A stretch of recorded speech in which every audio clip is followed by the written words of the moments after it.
화요일 아시아 증시 혼란스러운 모습입니다. 미증시 상승에 영향을 받나 싶었지만 상승 후 하락 혹은 하락 후 상승 등 일단 보합권에서 탐색하는 모습인데요. 먼저 중화권 증시부터 짚어보시죠. 일단 휴장 일정부터 체크해 보셔야 될 텐데요. 중국 증시가 내일부터 8일까지 국경절 연휴로 쉬어가니 투자에 참고해 보시길 바랍니다. 하병 오늘 오전에는 9월 PMI가 발표됐습니다. 제조업, 서비스업 PMI가 공개된 가운데 호조세를 보이면서 증시는 오전장부터 상승폭을 키워가고 있습니다. 하지만 대형주들의 상승폭이 크지 않은 만큼 오늘 상해지수는 상방이 조금 제한된 모습 보여주고 있고요. 그래도 3,880선 상회하고 있습니다. 오늘 중화권 증시 내에서는 반도체주의 강세가 두드러지고 있습니다. 일단 골드만삭스가 SMIC 목표가를 상향한 이슈도 있고요. 또 삼성전자가 D램 가격을 상향할 경우에 중국 반도체주 쪽에 수혜가 될 거란 분석에 오늘 섹터 내 강하게 있습니다. 또 화홍 반도체, CATL이 신고가 경신한 가운데 관련 ETF 역시 힘을 받는 모습입니다.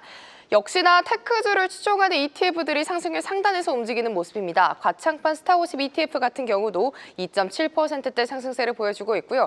오늘 역시 배터리주까지 좀 강하면서 타이거 차이나 전기차 레버리지 ETF 4%대 상승세 보여주면서 벌써 11,300원을 바라보고 있습니다. 항생지수도 오전까지는 분위기가 좋았습니다. 일단 테마별로 보면 국경절 연휴를 앞두고 소비 관련주가 시세를 내주고 있고요. 로봇주, 자동차 부품주 단에서도 시세를 내주고 있습니다. 다만 이제 오후장에 접어들면서 상승폭을 반납하고 하락 전환하는 대형주들이 지수를 밀어내고 있습니다. 이 시각 현재는요, 보합권에서 방향성을 찾아가면서 26,650선 상회하고 있습니다. 오전만 하더라도 44,700선까지 밀렸던 니케이 지수, 이 시각 현재는 그래도 아슬아슬하게 빨간불을 켜고 있는데요.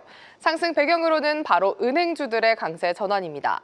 미쓰비시 파이낸셜 그룹이나 스미모토 미쓰이 파이낸셜이 2% 내외 상승세로 접어들면서 지수의 상승 동력을 불어넣었습니다. 덕분에 니케이 지수가요, 오전에 44,733선을 뒤로하고 하락폭을 모두 회복한 채 이 시각 현재는 그래도 45,000선 지켜주는 모습입니다. 한편 글로벌 투자은행 시티가 자민당 총재 선거와 무관하게 엔화가 강세를 보일 거란 전망을 내놨습니다. 시티는 달러엔 환율 150엔 부근에 정점을 찍고 앞으로 몇 개월 안에 140엔까지 하락할 거라고 말했는데요. 이 시각 현재는 148엔대에서 거래되고 있습니다. 지금까지 아시아시황 전해드렸습니다. 네, 미래에셋 자산운용 인도법인 권태환 이사 연결되어 있습니다. 이사님 안녕하십니까? 예, 안녕하십니까. 권태환입니다. 네, 신흥국 증시가 요동치고 있습니다. 인도 증시는 여전히 좀 회복이 안 되고 있는지 궁금한데요.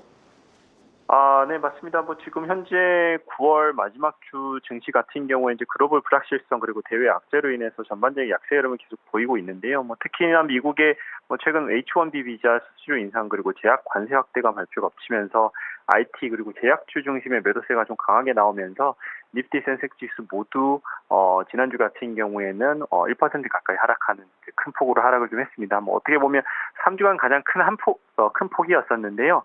결국 7거래 연속 약세가 좀 이어지고 있는 상황이고 오늘도 조금 약세를 보이고 있는 상황인데 최근에 이러한 이제 리스크들 때문에 외국인 투자자들의 순매도세 그리고 특히나 루피와 약세 압력이 시장을 좀 짓누르는 상황입니다. 현재에서는 이런 인도 주시장의 향후 방향성 같은 경우에 이제 RBI 인도 중앙은행의 금리 정책과 외국인 자금 흐름 회복 여부에 좀 달려 있다는 시각이 우세하다라고 볼 수가 있을 것 같습니다. 네, 미국의 의약품 관세가 내일 밤부터 시행이 될 것 같은데 인도가 미국으로 수출하는 의약품이 전 세계에서 5번째로 많다고 하죠. 이 영향 어떻게 좀 전망을 하시나요? 네, 그렇습니다. 최근에 이제 트럼프 대통령이 밝힌 대로 내일 10월 1일부터 인도 제약 바이오 수출 업종에 적자는 우려가 좀 확산이 되고 있는 분위기입니다.